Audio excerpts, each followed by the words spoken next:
Hey everybody. So my apologies on my cell phone or on the recordings because I know that they've been cutting off. But I honestly don't even care. It's like I have to just move forward with this, or I never will get any of these things recorded. So anyway, this is Comfortable Hell number 9, I believe. And the last time we spoke was me talking about the psychological abuse, which there's a thousand other things that I'm going to share, but like it was kind of I was talking about the financial abuse and how somehow, I just had all of a sudden I only had joint accounts, a joint account with him, and I had nothing else. And it was like this very slow process of me just giving everything up. And then I started to talk about how in that movie, Alice Darling, she was saying that her boyfriend, she believes, began to read her mind, and that was the only safe place that she had left. So that really resonated with me a lot because, I know at one point he was like, I had a dream that you did X, Y, Z, or this was, you know what I mean? And I mean, shit like that. And I was like, it's just so mind-blowing how you find yourself in this situation and people will be like, well, how did you let that happen? And you're like, I literally have no idea. I have no idea. But one thing that was coming to my mind outside of talking more about psychological and financial and sexual abuse is I keep referring back to this movie because it just was so important to the things that I talk about. And so Alice, the main character, she would go into the bathroom, and when she was, that was like the only place that she had to herself, right? And she would just start ripping her hair out. She would just pull it out and then just play with it, and like kind of, it was like she would just rip her hair out.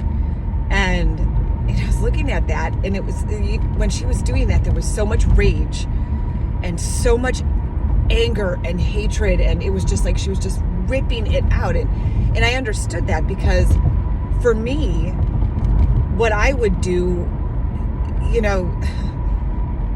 at those times where he was, and it happened in different circumstances, but where he would like assume, or something was going to happen, like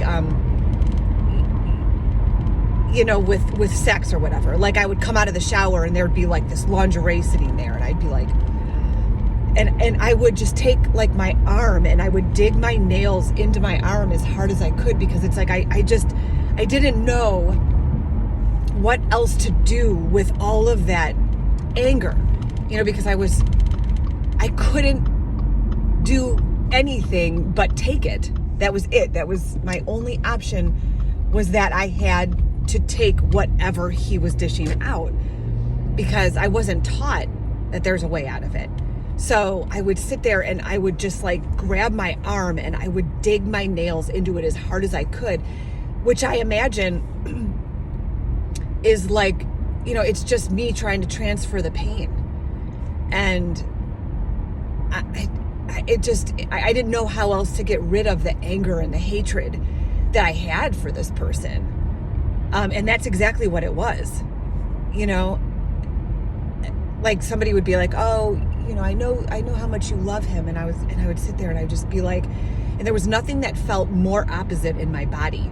I had so much hatred for this person, and it was like I was just powerless. I couldn't do anything about it. So there were times where, we're like old, right? It's not like we're like in our 20s or teens or whatever, but I swear I would always say to him, what are you, 17? Because the things that he would say and do. And, like by the time he and I started dating, like I've been married, and I've probably had 3 significant long-term relationships before this time. Like that's sort of assumed when you're in your 40s, right? I mean, it's assumed that you've had at least one substantial relationship or something. Please, not everybody, I understand, but like most people have had some sort of experience, right? Where they've been, in love or thought they were, or they, spent a significant amount of time, whatever. Well, by the time you're that age, like, I've had these experiences already, and thank God for those, right? So, there was one time where I ran into an ex when I was with the kids, and I came home and I told him. I said, yeah, we ran into my ex, blah, blah, blah. And it was one of those moments where you could tell he was filtering something through the fucking psychotic shit, right? And you could tell by his face, like he's just kind of looking at me like it's all draining from him. And he's going, okay, she ran into an ex. Now she's thinking about all the time she fucked him. I mean, this is the shit that he would do. And you could tell he was just looking at me, and he'd go, oh, that's really fucking great. And I'm like, what? Oh, now you're going to be thinking about him. That's not appropriate. You're in a relationship. You can't be, now you're going to think about, I go, what the fuck am I thinking about? This is where I'm saying, like, he was in my thoughts, and I'm like, you do realize I'm dating you, like I'm living with you, like I'm committed to you. And he just couldn't let it go. And it was like this thing for, I can't even tell you how long he would keep bringing it up, and how wrong it was that now, I'm thinking about him, and, that I'm in a relationship and I can't do those things. And he was just yelling. And I'm like, dude, I came home and told you this. I came home and was very forthright and told you that I ran into this person. Like, what are you, fucking 10? Like, get the fuck over it. But again, I stayed, right? Okay, this is all normal, and okay, like, I'm gonna just sit here and have him bitch at me because I ran into somebody I dated for 6 months. Anyway, so that was that. And then I ran into, like, he and I both ran into one of my exes that I was with for like a couple years.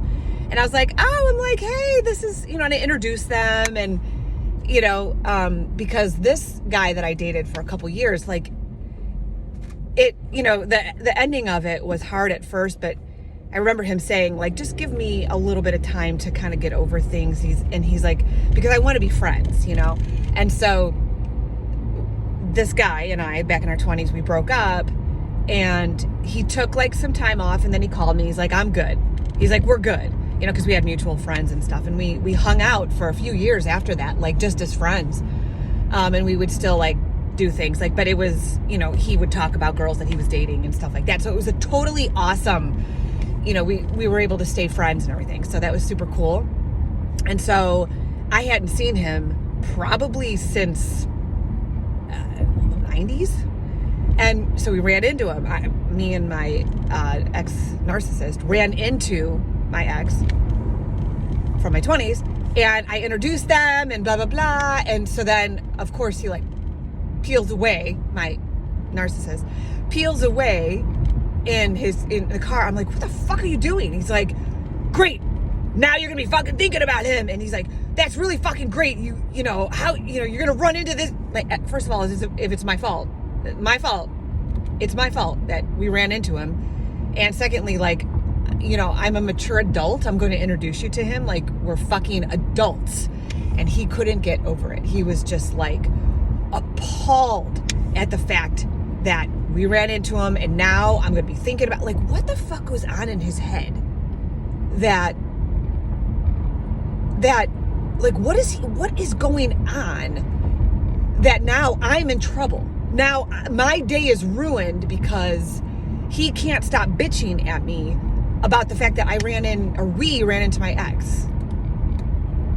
Like, I don't get it. And the thing is I'm sitting here and I'm just like furious, and I'm like, and then because I'm yelling, right? Because I'm so tired of it, then it's like, oh, he's being abused because I'm yelling back at, like, because I'm so aggravated. You're like, I'm the one who's being abused. You're abusing me. You're yelling at me and scolding me. And I'm like, oh my God, this is the fucking circle. This is the cycle that you go under, and you just live, and you're just like, then, because you're the empath, whatever the buzzword is today, it's like, so you're, I'm the one who feels like I'm a bad girlfriend. Oh my God. Then I start like second guessing all the shit that I'm doing and thinking and saying and whatever, because he's got this mind fuck manipulation, self-protect at all costs bullshit that I am choosing to deal with every day I open my fucking eyeballs. So this is the manipulation. And it's like, I was aware of it. I wasn't aware enough to leave, to get myself out, even though I could. There was nothing stopping me. So things like this would happen, and I would just want to, gouge my nails into my freaking soul. That's how bad, it was just this horrible cycle. So anyway, I'm going to wrap it up before my phone decides it wants to. So, thanks everyone for listening. Join again for the next one, which will be number 10. And I will keep sharing my story and sharing insights. And I hope y'all are learning and knowing that you're not alone. See ya.